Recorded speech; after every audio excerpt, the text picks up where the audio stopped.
رب اشرح لی صدری ویسر لی امری واحلل عقدۃ من لسانی یفقہوا قولی رب زدنی علما رب زدنی علما رب زدنی علما۔ آیت نمبر 17 یومئذ تعرضون لا تخفی منکم خافیہ، اس دن تم پیش کیے جاؤ گے تو نہ کچھ چھپا ہوگا چھپنے والا، مطلب اس دن قیامت والے دن کوئی بھی راز جو ہوگا، کوئی بھی گناہ، کوئی بھی چیز ایسی جو ہم نے چھپ کے کی ہوگی لوگوں سے کہ لوگ نہ دیکھ لیں، لیکن اللہ تعالیٰ وہ دیکھ رہے ہوتے ہیں، تو اس لیے اللہ تعالیٰ کہتے ہیں کہ اس دن کوئی بھی راز بھی تمہارا جو ہے وہ چھپا ہوا نہیں ہوگا۔ فَأَمَّا مَنْ أُوتِیَ کِتَابَهُ بِیَمِینِهِ، تو جب دیا جائے گا کتاب اپنے دائیں ہاتھ میں، تو جس کو کتاب جو ہے دائیں ہاتھ میں ملی ہوگی، فَيَقُولُ هَاؤمُ اقْرَءُوا کتابیہ، تو وہ کہے گا لو پڑھو میری کتاب، کیونکہ وہ خوش ہوگا، اس کو پتہ ہوگا کہ میں نے دنیا میں اچھے کام کیے تھے، اس لیے اللہ تعالیٰ اب جو مجھے اجر دے رہے ہیں وہ میرے اعمال کے بدلے اچھا عمل مجھے اللہ تعالیٰ دے رہے ہیں۔ انی ظننت انی ملاق حسابیہ، اور پھر اور وہ یہ کہے گا کہ مجھے یقین تھا کہ میں نے اپنے حساب سے ملنا ہے۔ مطلب کیا تھا کہ اس نے دنیا میں غفلت سے زندگی نہیں گزاری تھی، اس کو پتہ تھا کہ مجھے اللہ کو حساب دینا ہے، مجھے اپنی نمازوں کا دھیان کرنا ہے، مجھے اپنے اور معاملات جتنے بھی ہیں وہ سب دیکھنے ہیں، اور مجھے اللہ تعالیٰ کی مرضی کے مطابق زندگی گزارنی ہے۔ کیونکہ میں نے اللہ کو جواب دینا ہے۔ جب کسی بھی انسان کو یہ یقین ہو کہ اس نے اللہ کے پاس واپس جانا ہے اور سارے حساب کتاب دینے ہیں، تو پھر وہ کیا کرے گا؟ اپنی زندگی کو شیطان کی طرح نہیں گزارے گا، شیطان کے جو ہے وہ باتوں میں نہیں آئے گا۔ تو یہاں پہ کیا بات ہو رہی ہے کہ جس کو دائیں ہاتھ میں کتاب ملے گی وہ خوش ہوگا، اور وہ کہے گا کہ مجھے یقین تھا کہ مجھے اپنا حساب دینا ہے۔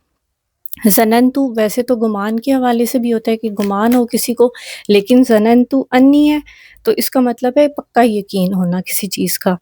فہو فی عیشت راضیہ، اور وہ زندگی میں ہوگا، کیسی زندگی میں؟ جو اس کو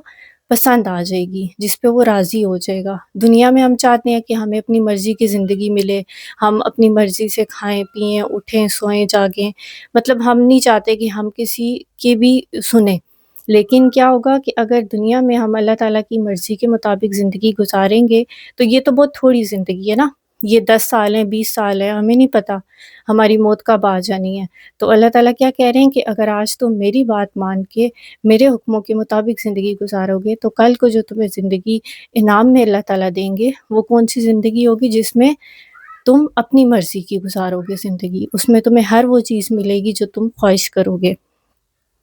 فی جنت عالیہ، جیسے کہ جنت کے درجے ہیں، تو یہ کہاں پہ ہوں گے؟ جن کو دائیں ہاتھ میں جن کو نامہ مال ملے گا یہ اعلیٰ جنتوں میں ہوں گے۔ تو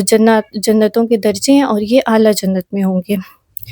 جس کے قطوفہا دانیہ، جس کے قریب ہوں گے پھل، مطلب وہ اتنے ان کے جو پھل ہوں گے اس جنت میں وہ بہت قریب ہوں گے کہ ان کو اٹھ کے اس کو توڑنے کی بھی زحمت نہیں کرنی پڑے گی، وہ اتنے جھک رہے ہوں گے ان کے پاس۔ تو یہ ساری اللہ تعالیٰ جو ہے وہ اپنی نعمتیں بتا رہے ہیں انسان کو، تاکہ انسان غور و فکر کرے، اور یہ جو زندگی اللہ تعالیٰ نے انسان کو دی ہے اس زندگی کو ہم جو ہے وہ آخرت کی تیاری میں لگائیں، نہ کہ ہم جو ہے وہ اس کو فالتو کے کاموں میں بلا وجہ اپنی کہتے ہیں نا کہ زندگی کو برباد کرنا، ویسٹ کرنا، جیسے کہ آج کل لوگ جو ہے وہ کرتے ہیں، فالتو کے کام کرتے ہیں۔ رمضان چل رہا ہے، رمضان کے اندر زیادہ زیادہ کوشش کرنی چاہیے کہ آپ اللہ کے تعالیٰ کے ساتھ جڑیں، قرآن کو پڑھیں، اپنی افطاریوں میں جو ہے وہ 6 گھنٹے نہ ضائع کریں کہ آج یہ کھا رہے ہیں آج وہ کھا رہے ہیں، نہیں،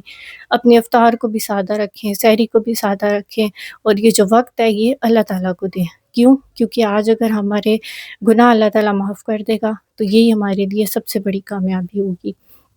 اس دنیا میں، اور اس دنیا سے جانے کے بعد جو اصل کامیابی ہے اللہ تعالیٰ قرآن میں بتاتے ہیں کہ وہ آخرت کی کامیابی ہے۔ دنیا میں چاہے انسان جتنا مرضی کامیاب ہو جائے، جو کچھ بھی اس کو مل جائے،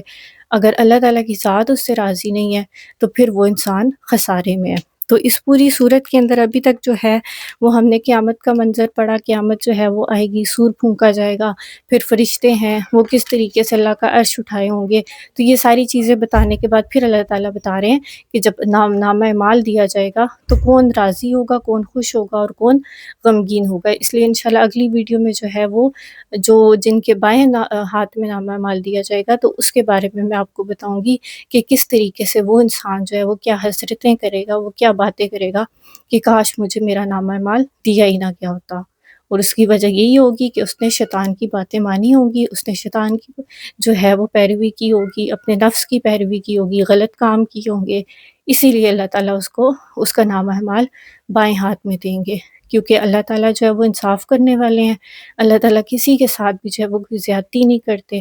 تو اسی لیے ہمیں اپنے اعمال پہ نظر رکھنی چاہیے تاکہ ہم کل کو خوشی کے ساتھ کہہ سکیں کہ ہمارا نامہ اعمال ہمارے دائیں ہاتھ میں اللہ تعالیٰ نے دیا ہے۔